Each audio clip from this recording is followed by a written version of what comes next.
You know, when you're a superintendent across the state of Ohio and probably anywhere in the nation, it's a field dominated by men. And I just keep telling all the guys that they may wear the pants, but I'm going to keep telling them what pair to put on. So, and hey, Logan people, raise your hands. We got the Logan hockey people. You're coming to Fort Frye's house tomorrow night for football. Let's play football. Greetings, I'm Stephanie Starcher. I'm the superintendent, bus duty in the morning, therapist, help in the cafeteria, solve crisis everyday person at Fort Frye. I do a variety of things. I've been a superintendent for 10 years, and prior to that, I was a principal at Warren Local Schools. I'm sitting with some of my friends from there today, and then prior to that, I was, of course, a teacher. And I'm really honored to be in the house of people who are like-minded and that we have a passion for mental health and behavioral health. And when I sit and listen to you speak, or we talk at our tables or in the breakout sessions, or you've listened to the keynote speakers, you hear the common theme, and we know it. The mental health challenges, behavioral health issues facing the kids across Ohio and the Appalachian region are ever growing. And I'm thankful to be a member of the Coalition of Ohio and Rural and Appalachian Schools. That stands for COURSE. You keep hearing that word. And in education, we love to use these acronyms, BLT, TBT, DLT, and we never ever explain to people what they are. So COURSE is representative of about over 100 different school systems in the Appalachian Ohio region that focuses on professional development for school leaders and then lobbying for the issues that are facing the kids in Appalachia. And I can tell you without a doubt, we're working very closely with the Appalachian Children's Coalition that mental and behavioral health and overall wellness of the whole child is one of our priorities. Yesterday, I was on a subcommittee call with the Ohio Office of Mental Health and Addiction Services, and we were talking about how there's services being rolled out across the state and how we as school systems might be able to tap into those. And so on behalf of COURSE, I want you to know that your school systems are uniting across this region and trying to get resources to staff, students, and families across our communities. You know, I spend a lot of times and think about why is mental health such a huge issue for students and for our kids and just everybody, really. And like many of you, I can think of a lot of things. I think about COVID and how that shifted economic, social, emotional issues in our country and the long-term impact of that. But even before COVID, you and I both know we were experiencing mental health issues. That, you know, what I was seeing from student behavior and in the family dynamic that first 10 to 15 years of my career isn't what I'm seeing now. It's like a whole new world. And so we can't just say, well, COVID brought this on, because we all, those of us who've been in the trenches for a long time, know it's been here for a while. Of course, poverty has a lot to do with our overall well-being because it has access to resources and influences the family dynamic. I thought Mrs. Houston did a great job talking about the impact of technology. Do I have any school principals in the audience? No, I don't see any. All right, school administrators at all, or people who I see a couple. I bet you would shake your head if I asked this question. Do most of your behavior issues in grades 5 through 12 involve some type of technology? Yeah, there's a lot going on with the technology in our schools. And then other forms of addiction play into the mental health issues. You know, with all of my experience, I have a lot of experience, I have a lot of knowledge and training around mental health. I sometimes feel really overwhelmed in my job as superintendent and as mom, trying to help people work through these issues. I mean, sometimes it's like, it just doesn't feel like we're making any progress. I want to throw my hands up in the air. Because what I've seen, and I bet a lot of you feel like this, I feel like that schools are taking on more and more of the role of family. So things that used to be taken care of in the majority of our family, food issues, basic medical services, social things, it's gone more and more into the school. And I think I feel that, and I'm guessing a lot of you feel that and you experience that. And then what I also noticed is that everything that always was on our plate before, you know, like math, science, social studies, computers, it didn't go off the plate. Those are all still there. And there's this great Ohio accountability system that's so, I'm not even going to say, that measures our effectiveness as a school system that really doesn't take into consideration all of these things for the whole family and the child that have moved on to our plates. And we just keep piling up, and very little comes off of our plates. And I think that that's a big challenge for us. It sounds pretty impossible. And one of the important things of this summit is that we can encourage one another and get ideas as far as, okay, how do we start to, you know, how do we continue, not start, to handle these challenges that we're faced for, and find things that we haven't heard of before. You know, as a parent, I'm probably one of the most keenly aware people in this room of some of the challenges that we face in our mental health system in Ohio. Because there are gaps in the services and there are limited resources. You know, I have a teenage daughter who for several years, about 5, has struggled with severe mental health issues. I know what it's like to be in the middle of the night and have to decide if I'm going to have to take my suicidal daughter with my husband to Nationwide, which is 2 hours from my house outside of Marietta, or if I'm going to go to Belpre and hope that there's a bed available at a hospital for my child that I think is okay. I have to pray that when I take her in that car, the door locks work. If we have to stop anywhere, that nothing happens. Only one time did we make the decision to go to Nationwide did she get away with it from us, and she went missing and was eventually found. A lot of the times we've just gone to the Belpre ER, and when we sat in there, God love them, we've sat there up to 4 days waiting on a bed to open. 4 days in a room with no interaction, no very limited visitors, no counselors to come in and talk to her, no therapy services.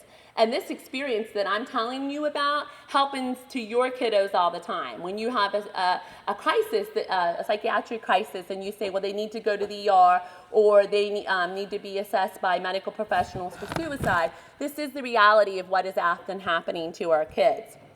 I also know what it's like that when your child is in such a severe crisis that you realize nothing near your neck of the woods will help your child. And you got to take your child out of state.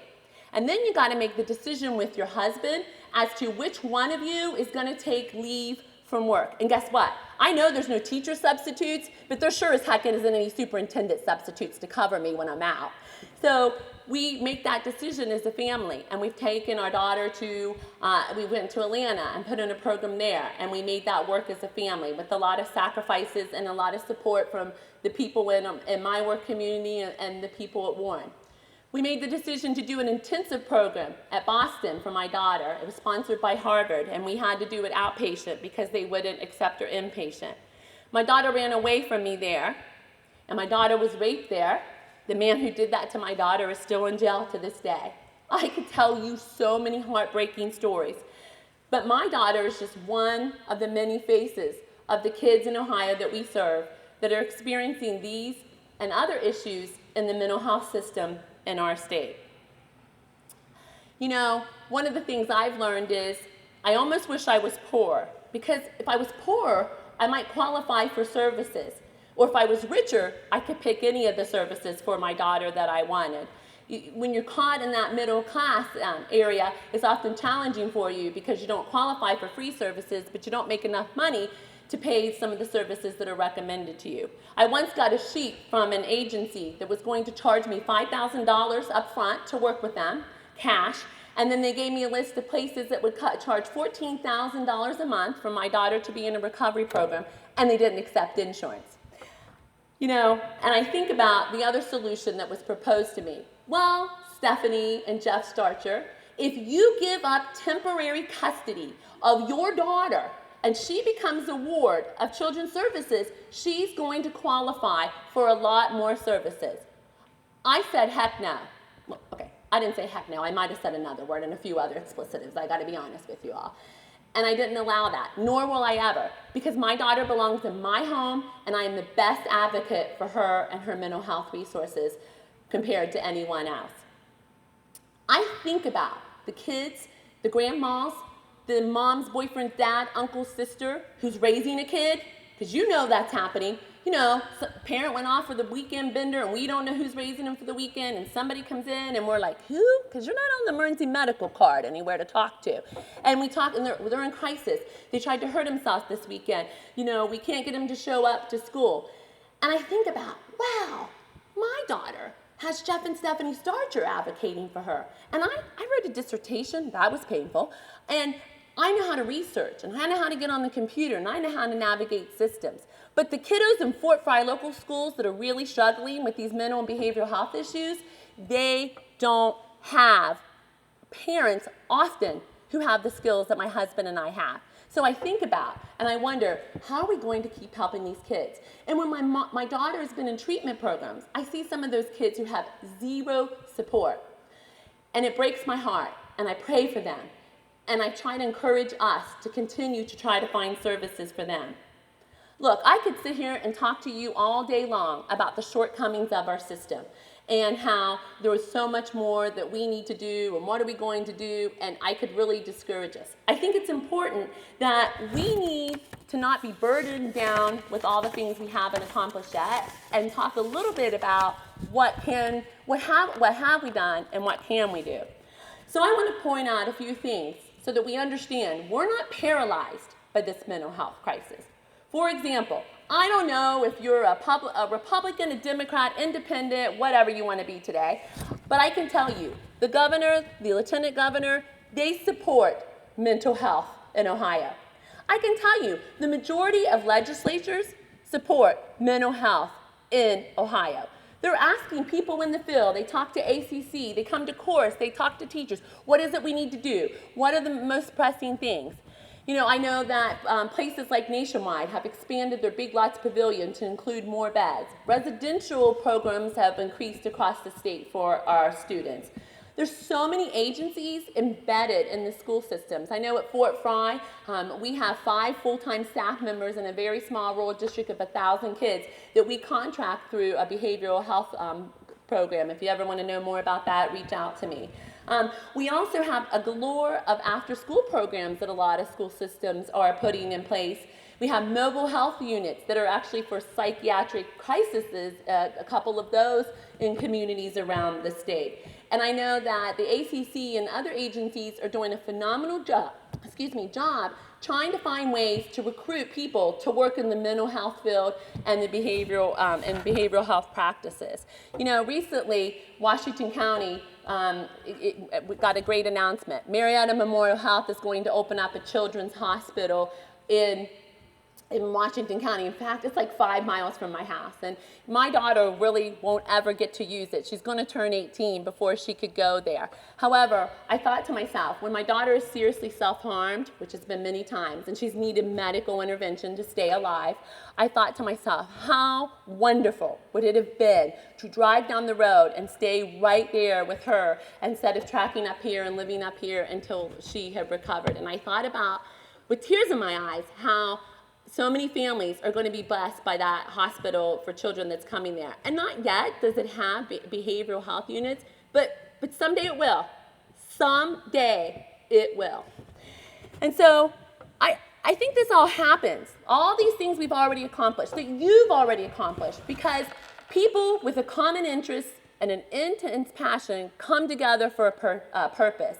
And they focus on the work that needs to be done. And when you get people together with a common purpose, it's amazing the power they have. They can overcome insurmountable tasks.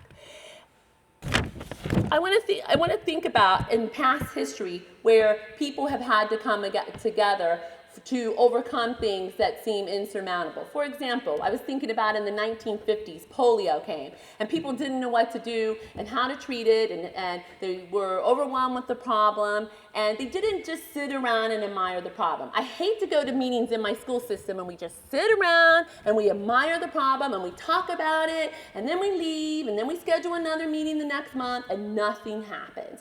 We cannot admire this problem of mental health. We have to be doing something about it. And so when polio first appeared in the United States, the University of Pittsburgh staff and some researchers and donations through the March of Dimes brought a team of community people, philanthropists, researchers, scientists, and they studied it. And by 1955, there was a vaccine. And it nearly eradicated polio, and it was a life-saving vaccination, and it was a huge advancement in public health. And you know, I think about us, and it's our time, about solving and addressing and continuing to work on the mental health issues, because that is what this group, our team, needs to be working on as a solution for a lot more of these problems. And it's really about prevention more than it is about reaction if we want to turn the triangle upside down for intervention. The old coach of me, I've coached a few sports, and the old coach of me gets really fired up about this war that we have on mental health, because trust me, it is a war. And I have two challenges I want to give you with this war that we're facing. Number one, we got to move down the developmental age, and we got to put a ton more resources in 0 to 5-year-olds. Because I'm seeing kindergartners coming with issues where they haven't been on anybody's radar screen for mental and behavioral health. And I sit there with the kindergarten teacher who's crying and the principal, and they're all looking at me for a solution and want me to hire another paraprofessional that we can pair up with that kiddo and do this and whatnot.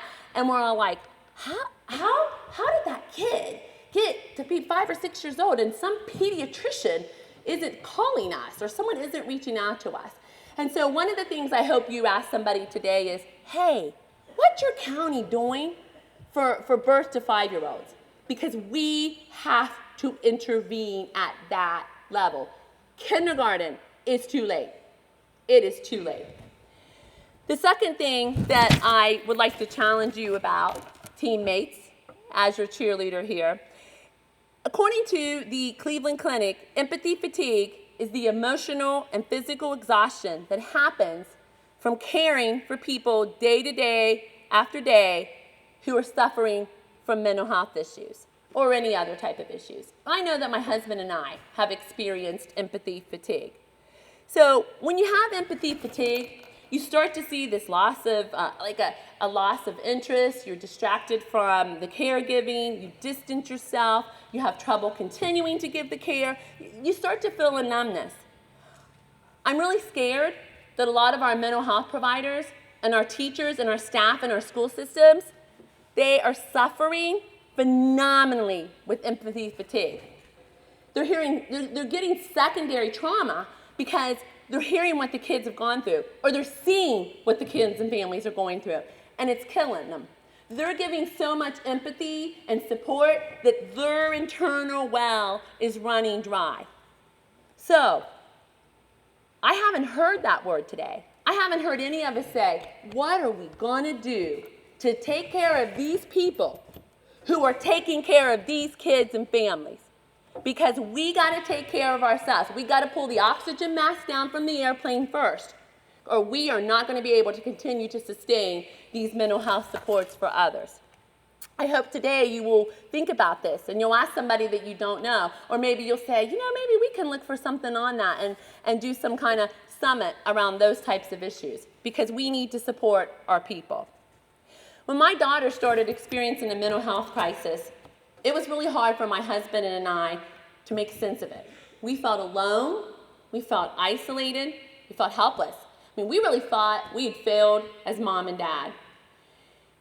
We made a commitment to our daughter, and she will tell you this, and to each other, that we were not just fighting for our McKinley's issues. This isn't just about my daughter's recovery anymore for me. It's about being an advocate for all the kids in our region. That's probably why I'm up here today talking to you. And sometimes people say to me, why are you volunteering to lead and to do those extra things? Or why are you working on improving the mental health outside of Fort Frye or Washington County and those things? And I always respond the same thing. If not me, then who? So I'm going to flip that. If not you, then who? If not you, then who? Today, while we were sitting here, I'm guessing 100 kids across our state had a mental health crisis. In a treatment center, in a crisis stabilization unit, in a home, in a school. And those people, those kiddos that experience that, need us. Let's keep being the warriors for these kids who can't stand up for themselves. Thank you.